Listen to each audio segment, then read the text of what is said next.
ઇટોલાના સરપંચનો 24 કલાકમાં ભાજપથી મોભંગ થયો, કોંગ્રેસમાં ઘર વાપસી કરી।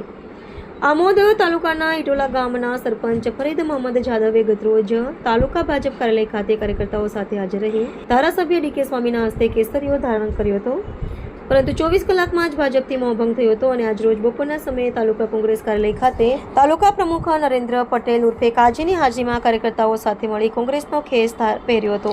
આ બાબતે ઇટોલા ગામના યુવા સરપંચ ફરીદ જાદવે જણાવ્યું હતું કે તાલુકા ભાજપ પ્રમુખ દીપક ચૌહાણ દ્વારા મને પ્રલોભન આપવામાં આવ્યું હતું અને કહેવામાં આવ્યું હતું કે તમારા ગામના 25 લાખના કામો આપીશું, તમે ઓફિસે આવજો, જ્યાં મને ધારાસભ્ય હસ્તે કેસરીયો ખેસ પહેરાવવામાં આવ્યો હતો અને હું ભાજપમાં જોડાઈ ગયો હોવાના ફોટા અને વિડીયો વાયરલ થયા છે, જે ખરેખર ખોટા છે। હું પહેલેથી જ કોંગ્રેસને જ વોટ આપું છું અને કોંગ્રેસનો માણસ છું અને કોંગ્રેસના જ રહીશ અને અત્રે ઉલ્લેખનીય છે કે ગતરોજ તાલુકા ભાજપ કાર્યાલય ખાતે ઇટોલા ગામના સરપંચ ફરીદ મોહમ્મદ જાદવે ધારાસભ્ય ડીકે સ્વામી તેમજ તાલુકા પ્રમુખ દીપક ચૌહાણની હાજરીમાં જણાવ્યું હતું કે હું મારી ટીમ સાથે ભાજપમાં જોડાવું છું, ભાજપમાં વિકાસના કાર્યો સારા થાય છે, જેથી ભાજપમાં જોડાયા હોવાનું જણાવ્યું હતું। રિપોર્ટર યાસીન દીવાન, આમોદ। હું ફરીદ ઇટોલા ગામનો સરપંચ આજ રોજ હું ભાજપમાં જોડાયેલો છું મારી ટીમ સાથે। કયા કારણે તમે ભાજપમાં જોડાયા છો?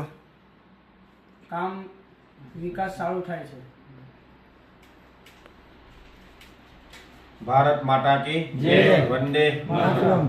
આજરોજ આમોદ તાલુકાનું ઇટોલા ગામ અને એમના ગામના સરપંચ એવા ભાઈ શ્રી ફરીદભાઈ, જેઓ ઇટોલા ગામની અંદર સરપંચ છે અને એમને લાગ્યું કે ભારતીય જનતા પાર્ટીની મોદી સાહેબની સરકારની અંદર અને જંબુસર વિધાનસભાના લોકલાડીલા એવા ધારાસભ્ય આદરણીય શ્રી ડીકે સ્વામીના નેજા હેઠળ જે ડીકે સ્વામીજીએ તાલુકાની અંદર કામો કર્યા છે એ કામોને લઈને અને કામોથી પ્રોત્સાહિત થઈને આજે ઇટોલા ગામના ભાઈ શ્રી સરપંચ એવા ફરીદભાઈ તેઓની આખી ટીમ સાથે ભારતીય જનતા પાર્ટીમાં વિધિવત રીતે પ્રવેશ કર્યો છે।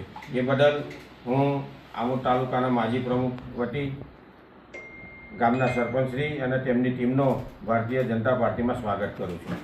વંદે માતરમ, ભારત માતા કી જય।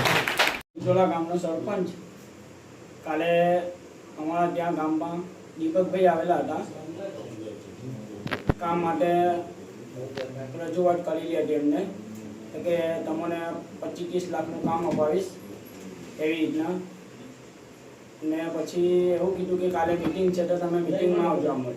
તો મને એવી જાણ ના કરી હતી કે અહીં જઈને બીજું એવું બધું છે, આપણને ખબર ના હતી ને અમે ત્યાં ગયા હતા પછી ખબર પડી અમને કે આવું બધું છે ત્યાં। આપણે તો પહેલેથી કોંગ્રેસને જ વોટ આપીએ છીએ ને આપણે કોંગ્રેસના વ્યક્તિ છે, માણસ છે। એટલે તમને ત્યાં બોલાવવામાં આવેલા કે પછી તમે એમ જ ખાલી ગયા હતા? ના, મને બોલાવવામાં આવેલા હતા। કોણે બોલાવેલા? દીપકભાઈએ। એવું? ત્યાં કોણ કોણ હતું? દીપકભાઈ, ડીકે સ્વામી। તો તમે તમારા સ્વૈચ્છિક રીતે ભાજપમાં જોડાયેલા? ના, તમે ભાજપમાં જોડાયેલા છો, એવા ફોટા વાયરલ થયા છે, તે બાબતે શું કહેશો? એ બધું ખોટું છે।